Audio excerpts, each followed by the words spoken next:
ہوں کہ حضرت حسن بصری رحمۃ اللہ علیہ ایک مثال دے کے بڑی بات کو خوبصورت کرتے ہیں. کہتے ہیں کہ نوجوان مجھے ملا تو کہنے لگا حضرت جی آج میں نے عجیب نظارہ دیکھا ہے کہ ایک شیر نے شکار کیا ہے ایک بکری کا, تو اس نے کافی سارا خود کھایا اور باقی منہ میں پکڑ کے ایک پہاڑی پہ چڑھا ہے, وہاں ایک نابینا لومڑی بیٹھی تھی, باقی کا اس نے اس کو کھلایا ہے شکار. تو میں سوچتا ہوں رب کریم تو بندہ نابینا بھی ہو گھر میں بھی بیٹھا ہو تو اس کو رزق پہنچا ہی دیتا ہے. تو خواجہ حسن بصری رحمۃ اللہ علیہ مسکرا پڑے, کہنے لگے میاں تم نے لومڑی بننے کا پروگرام بنایا, شیر بننے کا کیوں نہیں بنایا؟ تم نے یہ ذہن بنایا کہ گھر میں نابینا بن کے بھی کوئی بیٹھ جائے تو روٹی پہنچ جاتی ہے, تو یہ ذہن کیوں نہیں بنایا کہ شیر بنتا ہوں, شکار کرتا ہوں, کھاتا بھی ہوں, کھلاتا بھی ہوں. جدوجہد کریں, محنت کریں, آگے بڑھیں, ہمت کریں. میرے رسول کریم صلی اللہ تعالیٰ علیہ وآلہ وسلم کے صحابی حضرت سیدنا کعب رضی اللہ تعالیٰ عنہ ارشاد فرماتے ہیں کہ ایک شخص نبی پاک صلی اللہ علیہ وسلم کے سامنے سے گزرا, تو صحابہ کرام علیہم رضوان نے اس کی چستی دیکھ کر, بڑا چست نوجوان تھا, بڑا تیز چل رہا تھا, اس کی چستی دیکھ کے صحابہ نے کہا کاش اس کی چستی اللہ کے راستے میں ہوتی, یعنی عبادت میں لگا ہوا ہوتا یا جہاد میں لگا ہوا ہوتا, کاش اس کی چستی اللہ کے راستے میں ہوتی. تو نبی پاک صلی اللہ تعالیٰ علیہ وسلم نے فرمایا اگر یہ اپنے چھوٹے بچوں کی ضروریات پوری کرنے نکلا ہوا تو پھر بھی یہ اللہ کے راستے میں ہی ہے.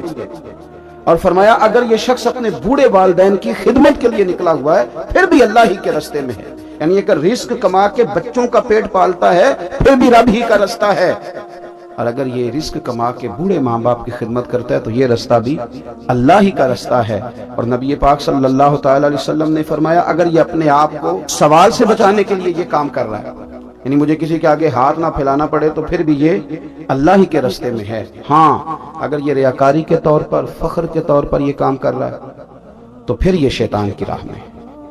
اگر صرف اس لیے مال جمع کر رہا ہے کہ میں ذرا لوگوں کو پتہ چل جائے بڑا مالدار ہوں, میرا بعض لوگوں کے اوپر ذہن ہوتا ہے آگے بڑھنے کا, شوق ہوتا ہے بلا وجہ چیزوں کو جمع کرنے کا, فخر بتانے کا, ریاکاری کرنے کا. فرمایا اگر ریاکاری کے ارادے سے ہے تو پھر یہ شیطان کے راستے میں ہے, اور اگر یہ بوڑھے ماں باپ کے لیے رزق کما رہا ہے, چھوٹے بچوں کے لیے کما رہا ہے, اپنے آپ کو سوال سے بچانے کے لیے کما رہا ہے, تو پھر یہ اللہ ہی کے راستے میں, پھر یہ جہاد ہی کر رہا ہے, پھر یہ عبادت ہی میں مشغول ہے, یہ اللہ ہی کے راستے میں. رسول کریم صلی اللہ تعالی علیہ وسلم نے جو سبق ہمیں پڑھایا وہ صرف یہ ہے کہ رزق کماتے وقت تمہاری نیت کا اعتبار ہے, تمہارا ارادہ کیا تھا. رزق کماتے وقت ارادہ کیا تھا؟ بہت بڑے بنگلے بنانے کا ارادہ تھا, جائیدادیں جمع کرنے کا ارادہ تھا, بعض رشتہ داروں کو نیچا دکھانے کا ارادہ تھا, بلا وجہ ڈینگے مارنے کا اور اونچی اونچی باتیں کرنے کا ارادہ تھا, یا تمہارا ارادہ یہ تھا کہ حلال آ جائے تاکہ میں سوال سے بچ جاؤں, تاکہ مجھے کسی کے سامنے ہاتھ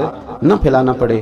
یہ حدیث ہمیں صحیح بخاری میں ملتی ہے. نبی پاک صلی اللہ تعالی علیہ وسلم نے فرمایا بے شک مال بڑا سرسبز ہے اور بڑا میٹھا ہے. فرمایا جس نے اچھی نیت کے ساتھ مال حاصل کیا بڑا میٹھا ہے, بڑا سرسبز ہے, اور جس نے اچھی نیت کے ساتھ حاصل کیا اللہ اسے برکت عطا کر دے گا. تھوڑے پیسوں میں برکت ہو جائے گی, تھوڑے میں, کئی دفعہ تھوڑے پیسے ہوں گے پر ختم نہیں ہوں گے, ان میں برکت ہو جائے گی نیت اگر ٹھیک ہے. اور حضور صلی اللہ تعالی علیہ وآلہ وسلم نے ارشاد فرمایا اگر کسی نے بری نیت کے ساتھ حاصل کیا تو اس میں برکت نہیں ہوگی, اس کے اندر پھر اس کے لیے وہ خیر نہیں ہوگی جو اچھی نیت پہ ہوتی. اور فرمایا یہ ایسا رزق ہے جسے کھائے گا پر پیٹ نہیں بھرے گا, سیر نہیں ہوگی. رزق کس نے کھا لیا ہے کیونکہ نیت یہ تھی کہ تفاخر کے لیے جمع کرنا ہے, دولت ہونی چاہیے, بنگلہ ہونا چاہیے, لوگوں کو پتہ چلے کہ یہاں بھی ایک سیٹ صاحب ہوتے ہیں. تو یہ نیت پر ڈیپینڈ کرتا ہے کہ آپ کا ارادہ رزق کماتے کیا ہے. بہت زیادہ محنت کرنے کی کوشش کریں, بالخصوص نوجوان اپنے دلوں کے اندر یہ جد و جہد پیدا کریں کہ ہم نے محنت کر کے رزق کمانا ہے. یہ جو ہاتھ پھیلاتے ہیں یہ بزدل لوگ ہوتے ہیں, یہ کمزور لوگ ہوتے ہیں. یہ ہاتھ جب کسی کے آگے کوئی شخص پھیلاتا ہے تو اپنی خودداری کا سودا کرتا ہے, اپنی عزت بیچتا ہے, اپنے وقار کو داؤ پہ لگاتا ہے. جب وہ ہاتھ پھیلاتا ہے کشکول طلب جب دراز کرتا ہے, کبھی بھی اللہ کے علاوہ, اللہ کے محبوب علیہ السلام کے علاوہ آپ کسی کے سامنے کشکول طلب دراز نہ کریں. اور میری ساری زندگی یہ رائے رہی ہے کہ اچھا تاجر وہ ہوتا ہی نہیں جو پیسے زیادہ کماتا ہے. اچھا گھر کا سربراہ وہ نہیں ہوتا جو دولت زیادہ جمع کرے, بلکہ اچھا آدمی تو وہ ہوتا ہے جس کے خرچے کم ہوتے ہیں, جو اس کے پاس ہے اس کے اندر اسے مینج کرنا آتا ہے. اگر اس کے پاس 1000 روپیہ تو اسے سارا دن 1000 میں نکالنا آ جائے تو اس شخص کی عزت محفوظ ہے. اس کی عزت محفوظ ہے۔ اور اگر 10,000 کے اندر بھی اسے طبیعت نہیں ہے، اسے چاہت نہیں ہے، اسے خبر ہی نہیں ہے میں نے کس طرح وقت گزارنا ہے، تو پھر یہ شخص اپنے آپ کو بھی رسوا کرے گا اور اپنوں کے لیے بھی شرمندگی کا باعث بنے گا۔ محنت کریں، کوشش کریں، اپنے آپ کو فارغ نہ رکھیں۔ فارغ آدمی کو زنگ لگ جاتا ہے۔ فارغ تو کوئی گھر پڑا رہے تو بعض لوگ کہنے لگتے ہیں کہ یہاں تو جنوں کا قبضہ ہو گیا۔ فارغ ذہنوں پر شیطانوں کا قبضہ ہو جاتا ہے۔ کچھ کریں، محنت کریں، جد و جہد کریں، آگے بڑھیں۔ ہمارے بزرگ فرماتے ہیں کہ پانی چل رہا ہو تو وہ پاک ہوتا ہے، اگر کھڑا ہو جائے تو پھر اس کے پاک ہونے کا مسئلہ بدل جاتا ہے۔ چلتے رہیں، حرکت کریں، جد و جہد کریں، آگے بڑھیں، ہمت کریں۔ جو لوگ ہمت کرتے ہیں رب تعالیٰ ان کی مدد کرتا ہے۔ آپ تجارت کریں، حضور صلی اللہ علیہ وسلم نے تجارت فرمائی، نبی پاک صلی اللہ علیہ وسلم نے تجارت فرمائی۔ کتنا بڑا درجہ حضور نے ارشاد فرمایا۔ اللہ کے پیارے محبوب صلی اللہ تعالیٰ علیہ وسلم ارشاد فرمانے لگے، یہ حدیث پاک آپ کو ترمذی میں اور دیگر کتابوں میں ملے گی، فرمایا جو تاجر سچا ہوگا نا، تجارت کرے پر سچ بولے، سودا جو ہے وہی بتائے، سچا جو تاجر ہوگا اسے اللہ تبارک و تعالیٰ قیامت کے دن نبیوں، صدیقوں اور شہیدوں کے ساتھ جگہ عطا فرمائے گا۔ اور یہ اتنا بڑا درجہ، یعنی اسے صدیقین کے ساتھ کھڑا کر دیا، شہداء کے ساتھ، حالانکہ یہ شہید نہیں ہوا، یہ تو دکان کرتا رہا وقت پہ، اللہ نے اسے اپنے انبیاء کے ساتھ جگہ دے دی۔ اس کا مطلب ہے رب صرف مسجد میں نہیں ملتا، دکان پہ بھی مل جاتا ہے۔ شرط یہ ہے کہ دیانتداری کے ساتھ تجارت کی جائے، دیانتداری کے ساتھ۔ ایک تو یہ کہ یہ کام کریں، پھر یہ کہ بہت سارے صحابہ کھیتی باڑی کرتے تھے، بہت سارے صحابہ، اور حضور صلی اللہ تعالی علیہ وسلم نے فرمایا اگر تم نے کوئی درخت لگایا، پودا لگایا، تو جو بھی جاندار اس سے نفع حاصل کرے گا اللہ تمہیں اس کا اجر عطا کرے گا۔ کوئی بھی آپ کھیتی باڑی کریں، محنت کریں، جد و جہد کریں، پھر اس سے آگے ہاتھ سے مزدوری کرنا ہے، ہاتھ سے مزدوری۔ میرے دادا جان کا انتقال، ان کی عمر 90 سال سے زیادہ تھی جب وہ دنیا سے گئے تھے، تو آخری دن غسل کے بعد جب میں نے ان کے ہاتھ کو کھولا تھا تو تب بھی ان کے ہاتھوں پر محنت کے نشان تھے، ابھی بھی ان کے ہاتھوں پہ چھالے تھے، مجھے پکے پڑ گئے تھے، وہ ساری زندگی رہے میرے والد صاحب کے ہاتھوں پہ ہمیشہ، کیونکہ دامان توکل کی یہ خوبی ہے کہ اس پر پیوند لگے ہوتے ہیں پر دھبے نہیں ہوتے۔ محنت آپ کریں، محنت کے نشان ہونے چاہیے، کرپشن کے داغ نہیں ہونے چاہیے، آپ تھک جائیں کام کرتے، لیکن میرے بھائی اس طرح نہ ہو کہ لوگ، میں نے کئی دفعہ کہا ہے کہ روب کپڑوں کا نہیں ہوتا، روب تو کردار کا ہوتا ہے۔ کروڑوں روپے کا آپ مکان بنا لیں، گاڑی خرید لیں، لیکن آپ کا پیسہ کرپشن کا ہے تو لوگ دروازے کے سامنے کھڑے ہو کے کہتے ہیں 2 نمبر طریقے سے کمایا۔ لیکن چھوٹا سا کوئی ملازم ہو کسی دفتر میں، ہو دیانتدار، تو لوگ دروازے کے سامنے، بڑا افسر بھی کھڑا ہو کے کہتا ہے یار یہ بندہ نہ رشوت لیتا ہے نہ ناجائز سفارش سنتا ہے، اس سے ذرا احتیاط سے بات کرنی ہے۔ تو بتلائیے روب کپڑوں کا ہے کہ کردار کا ہے؟ دولت کا ہے کہ کردار کا ہے؟ کردار کی عظمت ہوتی ہے۔ اس لیے میرے نبی پاک صلی اللہ تعالی علیہ وسلم نے فرمایا کسی بندے نے بھی، یہ بخاری ہے، حضور فرماتے ہیں کسی نے بھی اپنے ہاتھ سے زیادہ بہتر کھانا کوئی نہیں کھایا، اپنے ہاتھ کی کمائی سے زیادہ بہتر کسی بندے نے کھانا نہیں کھایا۔ اور فرمایا اللہ کے نبی حضرت داؤد علیہ السلام اپنے ہاتھوں سے کمائی کر کے کھایا کرتے تھے، اپنے ہاتھوں سے محنت کر کے کھاتے تھے۔ سب سے بہترین کھانا آپ وہ کھاتے ہیں جو آپ اپنے ہاتھوں سے محنت کرتے ہیں، مشقت کرتے ہیں، آپ کوشش کر کے جو کھانا آپ محنت کر کے کماتے ہیں۔ یہ مزدور بڑے شاندار لوگ ہوتے ہیں، یہ کسان بڑے شاندار لوگ ہوتے ہیں۔ میں نے دیکھا ہے رات کی تنہائیوں میں اٹھ اٹھ کے کھیتوں کو پانی لگاتے ہیں۔ میں نے ان کو جانوروں سے پیار کرتے دیکھا ہے، ان کو محبت کرتے دیکھا ہے۔ میں نے دیکھا ہے کہ یہ بہت سارے دنیاوی تکلفات سے نکل جاتے ہیں، ان کو زیادہ فکر نہیں رہتی کہ میرے کپڑوں پہ دھبے ہیں کہ یہاں کس طرح کا ماحول ہے۔ میں نے دیکھا ہے کہ ان کی عیدیں تک اپنے جانوروں کے ساتھ گزرتی ہیں، ان کے ساتھ وقت گزارتے ہیں، پیار کرتے ہیں۔ آپ جب محنت کا ارادہ کرتے ہیں تو اللہ بڑا نوازتا ہے۔ اپنی زندگی محنت والی، جد و جہد والی بنائیں۔ اور یاد رکھیں ہماری سوسائٹی کے اندر اتنے زیادہ غم نہیں ہیں، سب سے زیادہ پریشانی یہ ہے کہ جوان سست ہو گئے۔ علامہ اقبال نے کہا تھا لہو مجھ کو رلاتی ہے جوانوں کی تن آسانی، جوان اصل میں کمزور ہو گئے، اس لیے خرابی زیادہ بڑھ گئی۔ اگر جوان تازہ دم ہوں، سستی کو چھوڑیں، آگے بڑھنے کا جذبہ پیدا کریں۔ اٹھ باندھ کمر کیوں ڈرتا ہے، پھر دیکھ خدا کیا کرتا۔ کوشش کریں، ہمت کریں، محنت کے ساتھ رزق کمائیں، اپنوں کا سہارا بنیں، اپنوں سے پیار کریں۔ اتنے زیادہ غریب لوگ نہیں ہیں ہمارے ہاں، صرف یہ ہے کہ جو محنت کر سکتے ہیں انہوں نے محنت چھوڑ دی ہے۔ سورہ ابراہیم کی پہلی آیہ مبارکہ میں فرمایا کہ الف لام را کتاب انزلناہ الیک لتخرج الناس من الظلمات الی النور۔ فرمایا اے محبوب علیہ السلام، یہ کتاب ہم نے آپ پر نازل کی ہے تاکہ آپ لوگوں کو اندھیروں سے نور کی طرف لے جائیں، تاکہ آپ لوگوں کو اندھیروں سے نکال کے نور عطا فرما دیں، بِإِذْنِ رَبِّهِمْ إِلَى صِرَاط، اور اپنے رب کے حکم سے اپنے رب کے رستے کی طرف لوگوں کو لے جائیں۔ العزیز الحمید، وہ رب جو بڑا غالب بھی ہے اور جو حمد کیا گیا ہے، جس کی حمد کی جاتی ہے، اس کے رستے کی طرف آپ لوگوں کو لے جائیں۔ من الظلمات الی النور، لوگوں کو اندھیروں سے نکالیں اور ظلمات سے نکال کے انہیں نور دیں۔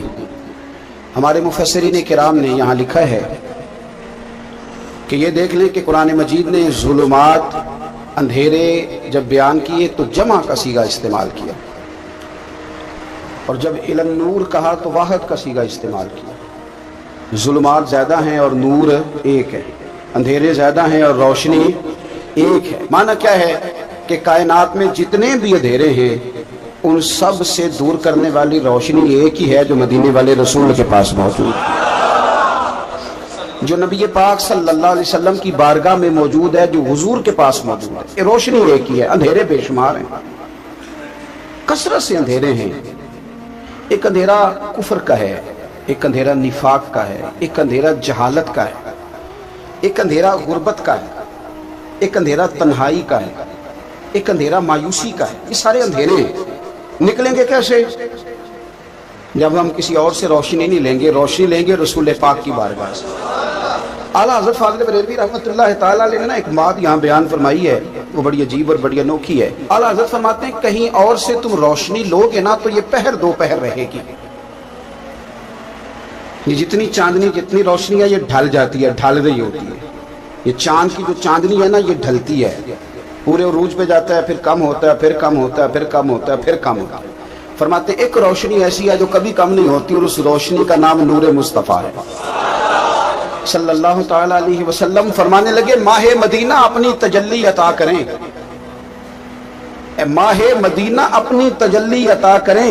یہ ڈھلتی چاندنی تو پہر دو پہر کی ہے، یہ جو ہمارے پاس چاند کی چاندنی ہے یہ تو ڈھل رہی ہے، پہر دو پہر رہے گی۔ اے ماہ مدینہ آپ اپنی تجلی عطا، یا رسول اللہ ایک اندھیرے سے نکلیں گے دوسرے میں گم ہو جائیں گے، دوسرے سے نکلیں گے تو پتہ نہیں کون سا رستہ ملے گا، آپ مہربانی کریں، اے ماہ مدینہ ہمیں اپنی تجلی عطا کریں، آپ اپنا کرم فرمائیں۔ اندھیرے بہت سارے، نور ایک ہی ہے، نور ایک ہی ہے، اور اس نور کا نام محمد مصطفیٰ ہے صلی اللہ تعالیٰ علیہ وسلم۔ نور ایک ہے۔ میرے عزیز، آپ جتنا مرضی بھاگ لیں، جتنا مرضی دوڑ لیں، جتنی مرضی آپ ترقی کر لیں، پڑھ لیں، جو مرضی کر لیں، اندھیرے پیچھا نہیں چھوڑتے، اس لیے کہ یہ اندھیرے گہرے ہیں، ان کے مختلف روپ ہیں، ان کے مختلف رنگ ہیں، یہ مختلف طرح کے اندھیرے ہیں۔ یہ آپ کا پیچھا تب چھوڑیں گے جب آپ نور مصطفیٰ سے روشنی حاصل کریں۔ میرے رسول پاک صلی اللہ علیہ وسلم نے ہمیں روشنی دی ہے، میلاد والے محبوب صلی اللہ تعالیٰ علیہ وسلم نے ہمیں نور دیا ہے، اور ہر موقع پر روشنی دی ہے، ہر موقع پر۔ کسی ایک موضوع پر آپ رسول پاک صلی اللہ تعالیٰ علیہ وسلم کی کسی ایک موقع پر آپ حضور کی تعلیمات حاصل کرنا چاہیں گے تو درجنوں حدیثیں ملیں گی، آپ کو سینکڑوں کے لحاظ سے اشارے اور تعلیمات ملیں گی، ہر چیز آپ کو میسر آئے گی اور آپ کو لطف آئے گا۔ میں کل ایک بزرگ کی بات سن رہا تھا، مجھے بڑا مزہ آیا۔ وہ حدیث پاک بیان کر رہے تھے کہ نبی پاک صلی اللہ علیہ وسلم نے فرمایا کہ میں اور یتیم کو پالنے والا قیامت کے دن اس طرح ہوں گے جس طرح یہ دو انگلیاں جڑی ہوئی ہیں۔ تو فرمانے لگے دیکھ لو میرے نبی پاک کے لفظ بھی محفوظ ہیں اور میرے نبی کے اشارے بھی کتابوں میں محفوظ ہیں۔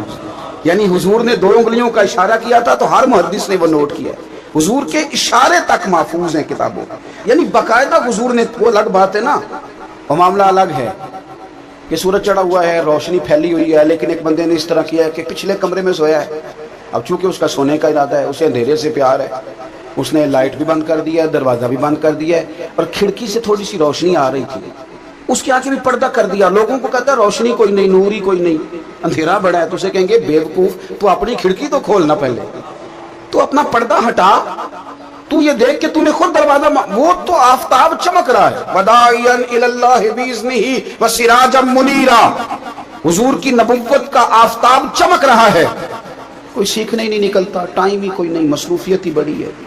نکاح کا ٹائم آیا تو ساری چیزیں سیکھ لی، آداب نکاح نہیں سیکھے، قرآن و سنت نکاح کے بارے میں کیا فرماتے ہیں یہ نہیں سیکھے، سارے لوگ لگے ہوئے ہیں ڈیوٹی کرنے، شادی آ گئی کپڑے بنا لو، لیکن جو میاں بیوی کے حقوق تھے وہ نہیں سیکھے کسی سے جا کے، تو شادی کے چوتھے دن ہی لڑائی شروع ہو گئی۔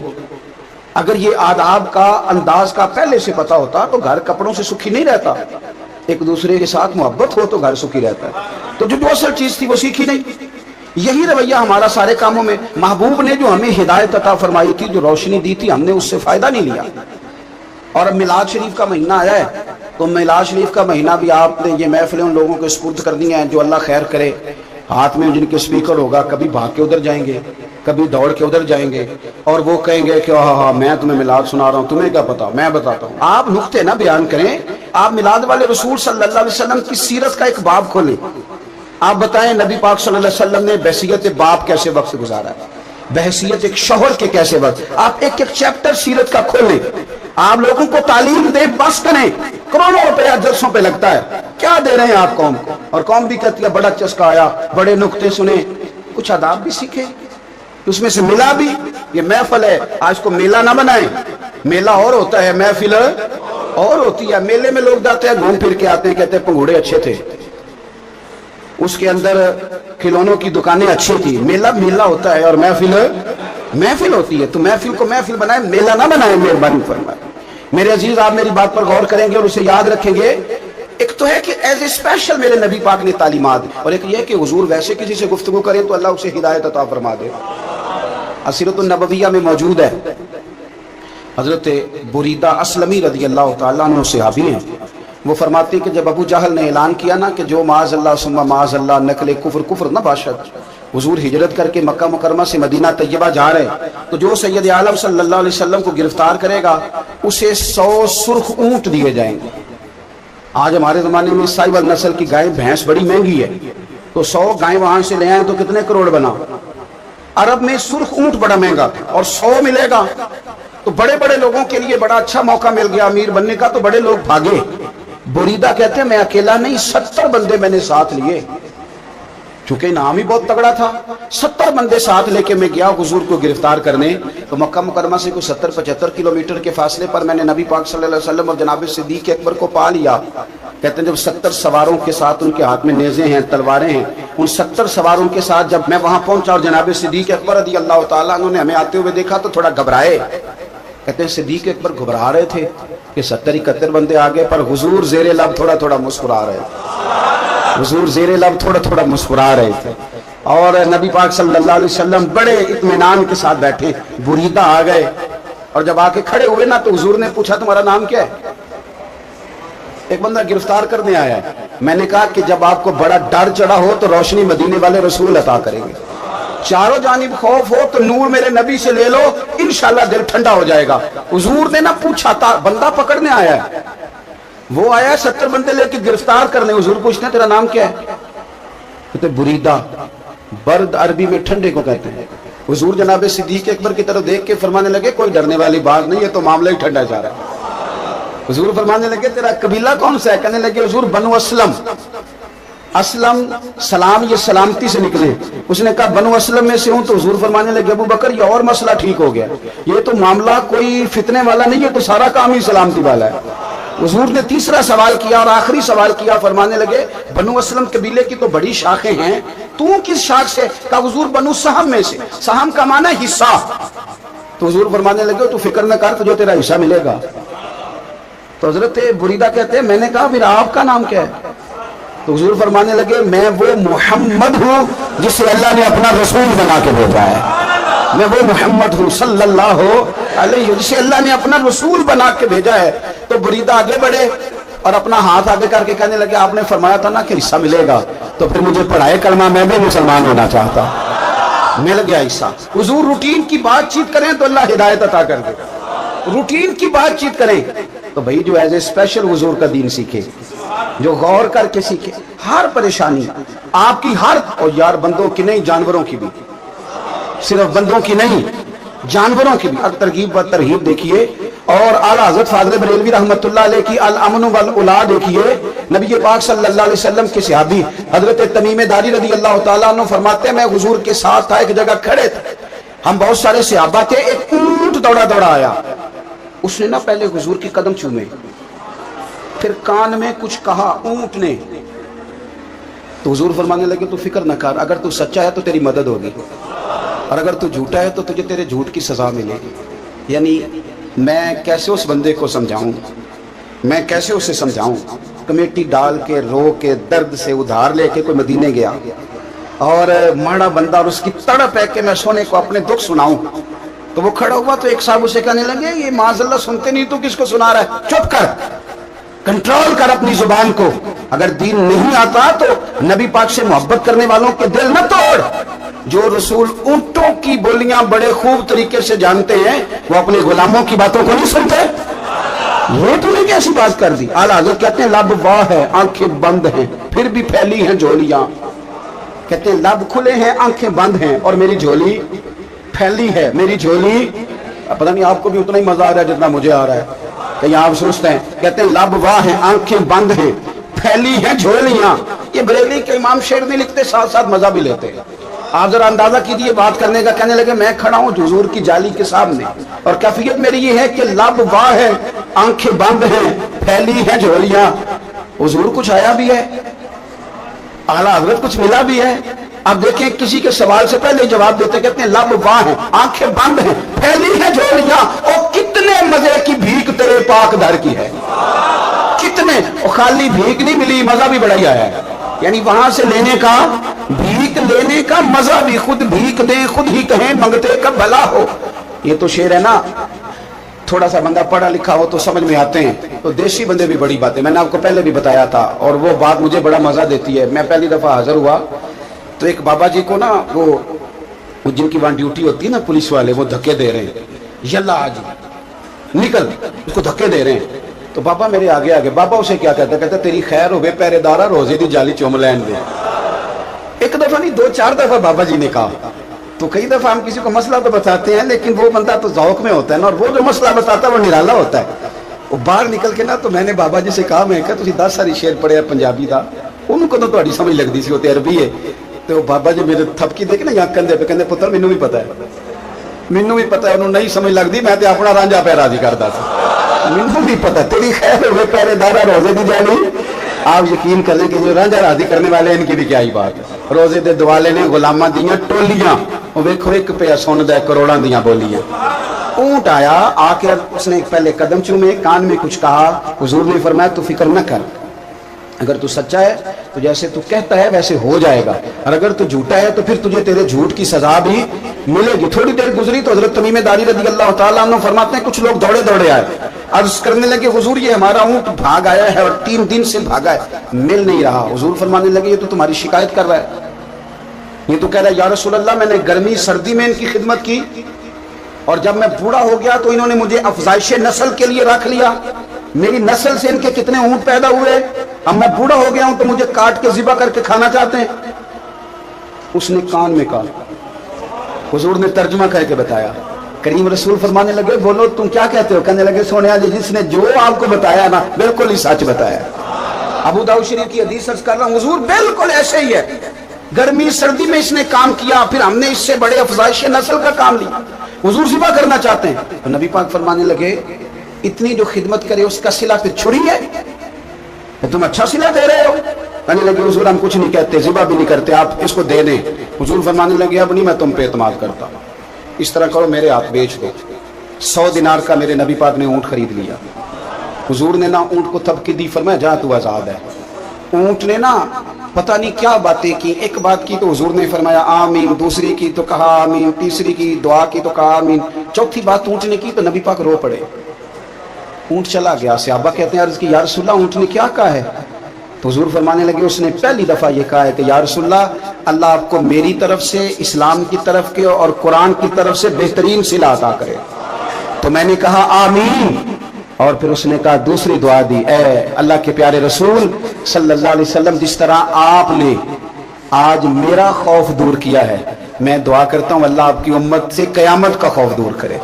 اور میں نے کہا آمین، تو نبی پاک صلی اللہ تعالی علیہ وآلہ وسلم فرماتے ہیں پھر اس نے تیسری دعا کی، عرض کی یا رسول اللہ صلی اللہ تعالی علیہ وسلم جس طرح آج آپ نے میرا خون بچایا ہے، سنیا میری دعا ہے رب تیری امت کا خون محفوظ کرے۔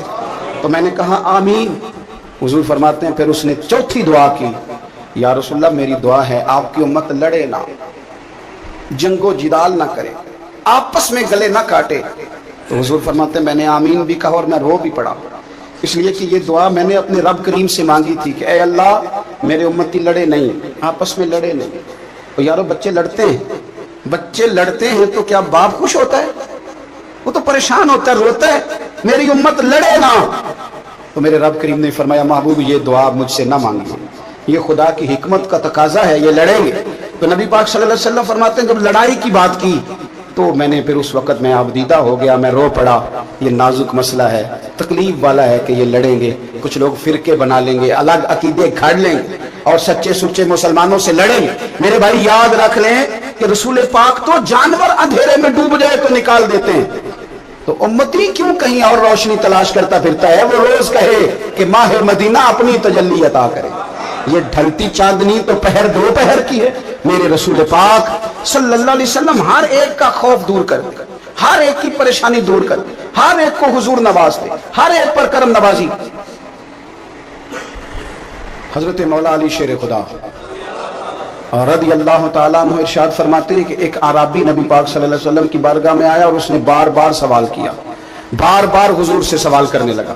سرکار کی عادت تھی کہ جب آپ کی طبیعت مبارک، مزاج مبارک بڑا ٹھنڈا ہوتا تھا تو آپ سوالوں کے جواب دیتے، اور جب کوئی سوال کا جواب نہ دینا چاہتے تو خاموش ہو جاتے، لیکن اس نے بار بار اصرار کیا نا۔ یہ مجموع الزوائد میں حدیث موجود ہے، راوی ہے مولا علی شیر خدا۔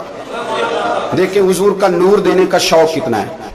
نبی پاک صلی اللہ تعالیٰ علیہ وسلم سے جب اس اعرابی نے بار بار سوال کیا نا تو پھر حضور خود فرمانے لگے چل پھر مانگ، تو کیا مانگتا ہے؟ مولا علی فرماتے ہمیں بڑا رشک آیا، ہمیں بڑا ناز آیا، ہم نے کہا کیا بات ہے؟ حضور نے فرمایا مانگ، کیا مانگتا ہے؟ اب یہ نبی پاک سے جنت مانگے گا، اور دنیا میں بیٹھے بیٹھے اپنے لیے جنت کی ٹکٹ بک کرا لے، اپنے لیے یہ جنت کے اندر بہترین محل اپنے لیے الاٹ کرا لے گا۔ لیکن بڑا ہی بولا تھا، میں کیا کروں؟ آج بھی اس طرح کے بھولے بے شمار ہیں، عقیدت سے جاتے ہیں، کامل شیخ کے پاس جاتے ہیں، مانگتے کیا جا کے؟ دنیا کی دولت، یعنی کاروبار نہیں چلتا۔ یہ تو بات کسی سیٹ سے بھی کر لیتے تو اچھے کاروبار کا مشورہ دے دیتے۔ تم کسی درویش کے پاس گئے تھے تو اس سے مصطفیٰ کی نظر کرم مانگنی تھی، اس سے اللہ کی رحمت کا سوال کرنا، اس سے کہنا تھا کہ ایک خیر کی نظر ڈالیں، انظرنا، یہ کہنا چاہیے تھا۔ یہاں کیا انداز، عام طور پر سے مطلب مولا علی شیر خدا فرماتے ہیں ہمارا خیال تھا جنت مانگے گا، پر بڑا بھولا آدمی تھا، کہنے لگا یا رسول اللہ صلی اللہ علیہ وسلم میں نے سفر کرنا ہے، مجھے سواری کے لیے ایک اونٹ دے دے۔ حضرت علی فرماتے ہیں ہمیں اس نے سوال تو کیا پر جو ہماری طبیعت تھی اس مطابق اس نے نہیں کیا، یعنی جس طرح کا دروازہ تھا اس طرح کی بھیک نہیں مانگی۔ اس نے اونٹ مانگا، حضور نے فرمایا چل دیا تجھے، گویا حضور نہ اندھیرے دور کرنا چاہ رہے ہیں اس کے، فرمایا چل اونٹ دے دیا، اب تو کچھ اور بھی مانگ لو۔ حضرت علی کہنے لگے لو بڑے نصیب والا، ایک چانس اور ملا۔ تو کہنے لگا حضور اس طرح کریں جو اونٹ پر کجاوا باندھا جاتا ہے وہ بھی دے دے۔ تو حضرت علی شیر خدا فرمانے لگے ہم نے کہا تیرا اللہ بھلا کرے، تو کہاں اڑ گیا ہے؟ حضور نے نا مسکرا کے ایک تیسرا موقع دیا، فرمایا چل تجھے کجاوا بھی دیا، کچھ اور مانگ لے۔ کہنے لگا حضور سفر بڑا لمبا ہے، آنے جانے کا خرچہ بھی دے دے۔ تو سرکار دو عالم صلی اللہ علیہ وسلم مسکرائے، فرمایا جا تجھے دیا۔ پھر حضور نے ایک مثال بیان کی اور فرمایا تجھ سے تو بنی اسرائیل کی وہ بوڑھی ہی اچھی تھی۔ یا رسول اللہ کون سی؟ فرمایا حضرت موسیٰ علیہ السلام جب اپنے وطن سے ہجرت کر رہے تھے، گھوڑوں پر بیٹھے، اونٹوں پر بیٹھے، لیکن اونٹ گھوڑے جاتے نہیں تھے، واپس لوٹتے تھے۔ حضرت موسیٰ علیہ السلام نے عرض کی اللہ یہ جاتے کیوں نہیں؟ تو رب کریم نے فرمایا اس لیے نہیں جاتے کہ جہاں سے آپ ہجرت کر رہے ہیں نا وہاں ایک جگہ پہ حضرت یوسف علیہ السلام کا تابوت دفن ہے، جناب یوسف علیہ السلام کی قبر مبارک ہے، آپ وہ تابوت بھی نکال کے ساتھ لے جائیں۔ یہ اگر رب نے بتا دیا تو اللہ یہ بھی تو بتا سکتا ہے نا کہ قبر کہاں ہے۔ یہ بتا دیا تابوت کہاں، یہ نہیں بتایا، تابوت لے جائیں یہ نہیں بتایا کہاں ہے۔ یہ حضرت موسیٰ علیہ السلام آپ خود تلاش کریں گے۔ تو حضرت موسیٰ علیہ السلام نے بنی اسرائیل کے لوگوں سے پوچھا کہ وہ کہاں ہے تابوت حضرت یوسف کا، تو کہنے لگے ہمیں تو نہیں پتہ، ایک بوڑھی اماں پرانی اسے پتہ ہے۔ حضرت موسیٰ علیہ السلام اس بوڑھی سے ملے تو فرمایا بتا دے کہ وہ تابوت کہاں ہے، حضرت یوسف کی قبر کہاں ہے۔ آج لوگ کہتے ہیں مزاروں پہ نہیں جانا چاہیے، تو پڑھو نا یہ حدیث کھول کے، نبی پاک صلی اللہ تعالیٰ علیہ وآلہ وسلم فرماتے ہیں کہ دیکھو قبر کا رستہ، مزار کا رستہ بتانے کا وہ عورت قیمت مانگ رہی ہے۔ حضرت موسیٰ کی ملاقات ہوئی تو آپ نے فرمایا مت میں پتہ ہے جناب یوسف کا مزار کہاں ہے، قبر کہاں ہے؟ کہنے لگی پتہ ہے۔ آپ نے فرمایا بتا دے۔ کہنے لگی مفت کیسے بتا دوں، ابھی تو لوگوں کو مزاروں میں جانے کی دلیل نہیں مل رہی، اور یہاں وہ بوڑھی کہتی ہے اور بیان کر رہے ہیں میرے نبی پاک صلی اللہ علیہ وسلم، اور بوڑھی کہنے لگی مفت نہیں بتاؤں گی۔ تو حضرت موسیٰ فرمانے لگے قیمت لے لے۔ کہنے لگی بالکل آپ قیمت دیں گے تو بتاؤں گی۔ پر میں قیمت کیا ہے؟ کہنے لگی قیمت یہ ہے کہ جنت میں مجھے بھی اس محلے میں مکان چاہیے جس میں حضرت موسیٰ علیہ السلام کا مکان ہو، اس محلے میں مجھے بھی مکان چاہیے، اسی درجے میں آپ کے ساتھ۔ تو حضرت موسیٰ فرمانے لگے اماں چل تو جنت کا مکان مانگ، تو نے تو بہت بڑی سوسائٹی میں پلاٹ مانگ لیا ہے، وہ تو بڑا اونچا معاملہ ہے، وہاں تو انبیاء اور رسل ہوں گے، تو دور پہنچ گئی ہے، جنت مل جائے گی پر موسیٰ کا ساتھ۔ تو کہنے لگے جاؤ پھر میں بھی نہیں ایڈریس بتاتی، پتا تو میرے پاس ہی ہے نا، اور کسی کو ہے پتا؟ تو حضور فرمانے لگے تجھ سے تو وہ بوڑھی اچھی تھی۔ جب وہ بی بی اڑ گئی کہنے لگی نہیں بتاتی، تو حضرت موسیٰ علیہ السلام عرض کرنے لگے مالک آپ کیا کرنا ہے؟ تو رب کریم نے فرمایا موسیٰ آپ جنت میں اپنے پڑوس والے مکان کا وعدہ آپ کر لیں اور بوڑھی کو وہ مکان عطا میں کر دوں گا۔ آپ وہ مکان کا وعدہ کر لیں، دے دیں گے۔ حضرت موسیٰ نے وعدہ کیا، پھر بی بی نے پتہ بتایا حضرت یوسف کے مزار کا، اور پھر وہاں سے حضرت یوسف کا تابوت نکال کے لے گئے۔ حضور فرمانے لگے وہ بولے تو نے کیا مانگا؟ اونٹ، کجاوا، خرچہ، اور کاش میں نے تجھے کہا تھا تو نے کچھ مانگا ہوتا۔ میرے رسول پاک اپنی امت کی توجہ دلاتے ہیں، حضور فرماتے ہیں تمہارے نبی کے پاس بڑا کچھ ہے، آؤ آؤ مانگ لو، اب تنگی داماں پہ نہ جا، اور بھی کچھ مانگ ہے آج وہ مائل بات آ، اور بھی کچھ مانگ، نہ بیسنے الجھ آ، طلب کر مانگ۔ ابن عباس رضی اللہ تعالیٰ عنہ نے وضو کیا تو اپنا چہرہ دھویا، اس طرح کہ پہلے پانی کے ایک چلو سے کلی کی اور ناک پہ پانی دیا، پھر پانی کا ایک اور چلو لیا، پھر اس کو اس طرح کیا یعنی کہ دوسرے ہاتھ کو ملایا، پھر اس سے اپنا چہرہ دھویا، پھر پانی کا دوسرا چلو لیا اور اس سے اپنا داہنا ہاتھ دھویا، پھر پانی کا ایک اور چلو لے کر اس سے اپنا بایاں ہاتھ دھویا، اس کے بعد اپنے سر کا مسح کیا، پھر پانی کا چلو لے کر دائیں پاؤں پر ڈالا اور اسے دھویا، پھر دوسرے چلو سے اپنا پاؤں دھویا یعنی بایاں پاؤں۔ اس کے بعد کہا کہ میں نے رسول اللہ صلی اللہ علیہ وسلم کو اسی طرح وضو کرتے ہوئے دیکھا ہے۔ نبی کریم صلی اللہ علیہ وسلم نے فرمایا انصار سے محبت کرنا ایمان کی نشانی ہے اور ان سے بغض رکھنا نفاق کی علامت ہے۔ حضرت عبداللہ بن مسعود رضی اللہ تعالیٰ عنہ سے روایت کی، انہوں نے کہا کہ رسول اللہ صلی اللہ علیہ وسلم نے فرمایا مسلمان کو گالی دینا فسق ہے اور اس سے لڑنا کفر ہے۔